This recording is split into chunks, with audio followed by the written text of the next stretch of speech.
तो चलिए दोस्तों, आज आपको बताते हैं कि आखिर क्या है दुबई के लोगों की जिंदगी। क्या सच में यहाँ पर लोग इतने अमीर हैं या फिर है यहाँ पर कोई दिखावा।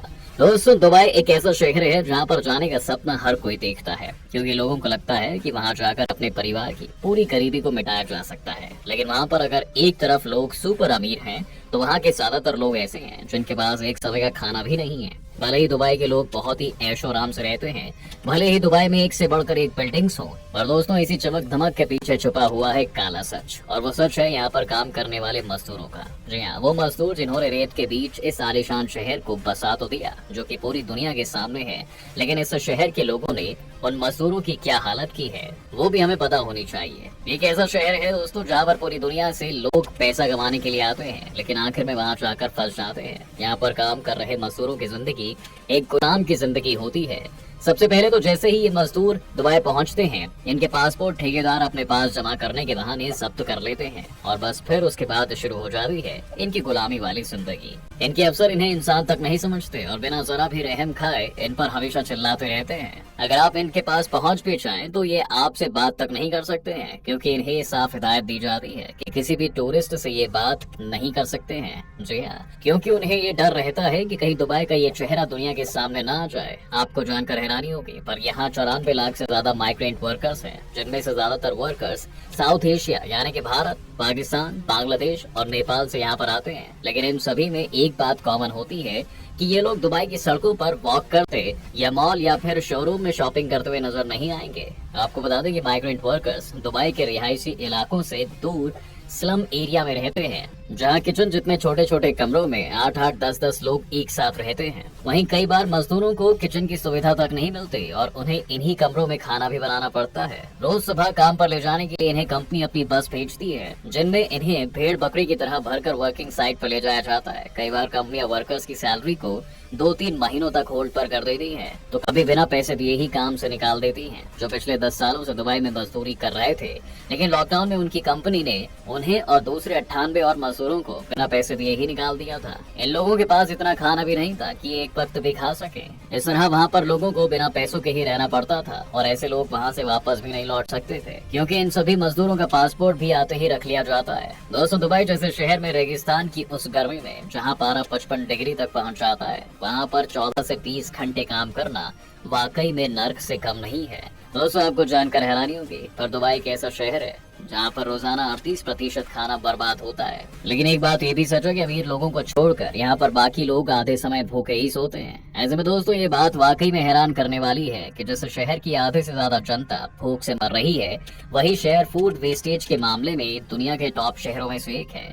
इसके साथ ही दोस्तों, ऐसा नहीं है कि दुबई में सिर्फ कंस्ट्रक्शन और यहाँ की इंडस्ट्रीज में काम करने वाले लेबर्स का ही शोषण होता है, बल्कि यहाँ के घरों में रहने वाले फॉरेन वर्कर्स की जिंदगी भी किसी सजा से कम नहीं है। यही नहीं, कई केसेस में तो वर्कर्स के साथ मारपीट और उन्हें जबरन प्रोस्टिट्यूशन में धकेला जाता है। यूएई के ह्यूमन राइट्स संस्था ने खुद अपनी रिपोर्ट में घरों में नौकरों के शोषण की बात कही है। महिलाओं को यहाँ अच्छी नौकरी देने का झांसा देकर लाया जाता है और फिर यहाँ उन्हें जबरन प्रोस्टिट्यूट बनाया जाता है।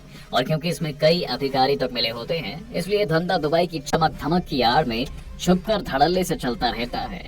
दोस्तों, दुबई एक ऐसा शहर है जहाँ का बुर्ज खलीफा पूरी दुनिया के लिए एक अजूबा है, और इसे देखने के लिए दुनिया दूर दूर से आती है। लेकिन क्या आपने कभी सोचा है कि आखिर ये कैसे बना होगा और इसको बनाने में मजदूरों को कितनी मुसीबतों का सामना करना पड़ा होगा। तो आपको बता दें कि इस बिल्डिंग को बनाने में 12,000 मजदूर लगे थे। जी हाँ, जिन्हें यहाँ पर 50 डिग्री टेम्परेचर में हीट स्ट्रोक के बीच काम करने के लिए 200 यूरो यानी कि 16,000 रुपए से कम की मंथली सैलरी मिलती थी। हीट स्ट्रोक से कई बार मजदूर काम करते करते बेहोश हो जाते थे, तो कई महीनों तक बिस्तर से उठ नहीं पाते थे। आपको जानकर हैरानी होगी, पर बिल्डिंग्स को तैयार करते हुए ऊंचाई से गिरने से कई मजदूरों की जान भी चली गई थी। लेकिन बुर्ज खलीफा की चकाचौंध को बनाए रखने के लिए वहाँ की सरकार और मीडिया ने उन आंकड़ों को दबा दिया था, और जो वर्कर्स बुर्ज खलीफा के कंस्ट्रक्शन में बच गए थे, जिंदगी भर की प्रॉब्लम उनके साथ जुड़ गई थी। आपको बता दें कि उन्हें सांस लेने में दिक्कत, डिप्रेशन, हार्ट डिजीज और हाई ब्लड प्रेशर की बीमारी लग गई थी। और ऐसा नहीं है कि ये कहानी सिर्फ बुर्ज खलीफा को बनाने वाले मजदूरों की ही हो, बल्कि दुबई के हर ब्लू कॉलर वर्कर के साथ ऐसा ही होता है। दुबई आए दिन अपने यहाँ पर फॉरेन इन्वेस्टमेंट बढ़ाने के लिए नए नए प्रोजेक्ट्स चलाता रहता है, और इन प्रोजेक्ट्स को पूरा करने के लिए ऐसे ही मजदूरों की जरूरत पड़ती है। आपको बता दें दोस्तों कि वर्कर्स को रोजाना वर्किंग आवर से ज्यादा काम कराया जाता है और ओवर टाइम का कोई पैसा भी नहीं दिया जाता। वर्कलोड ज्यादा होने पर वर्कर्स को वीकली ऑफ तक नहीं दिया जाता है। अपने देश के मुकाबले वर्कर्स को पैसे तो ज्यादा मिलते हैं, लेकिन ये पैसे दुबई के महंगे लाइफस्टाइल के मुकाबले चिल्लर ही नजर आते हैं और वर्कर्स जैसे तैसे अपना गुजारा कर पाते हैं। दुबई आने से पहले ही कंपनियां मजदूरों से कॉन्ट्रैक्ट साइन करवा लेती हैं। ऐसे दुबई आने के बाद वो मजदूरों को जैसा चाहे वैसा फायदा उठा सकते हैं और इन सब से तंग आकर अगर वर्कर वापस अपने देश लौटना भी चाहे तो ये तब तक पॉसिबल नहीं है जब तक उसका मालिक या कंपनी उसे इजाजत ना दे। वैसे तो दोस्तों यूएई में मजदूरों की सैलरी रखना गैर कानूनी है, लेकिन दुबई में ये सब बहुत आम बात है जिस पर किसी की नजर नहीं जा पाती है और खास तौर पर तो ये सब दूसरे देशों के मजदूरों के साथ तो बहुत ही आम है।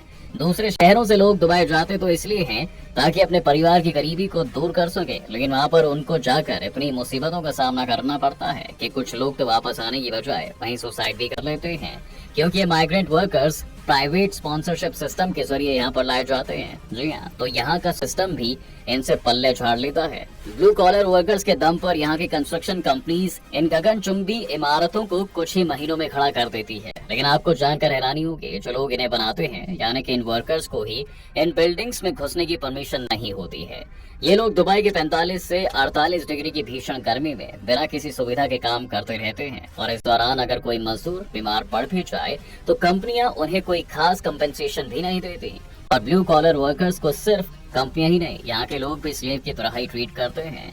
आपको बता दें कि दुबई की टोटल पॉपुलेशन की 89% पॉपुलेशन माइग्रेंट वर्कर्स की है। जी हाँ, और सिर्फ 11% लोग ही वहाँ के लोकल हैं। लेकिन कमेंट करके जानकारी जरूर दें कि यह वीडियो आपको कैसी लगी और सभी वीडियो पसंद आए हैं तो वीडियो को लाइक करें और अगर आप इस चैनल पर नए हैं तो जाने से पहले चैनल को सब्सक्राइब करना भी ना भूलें।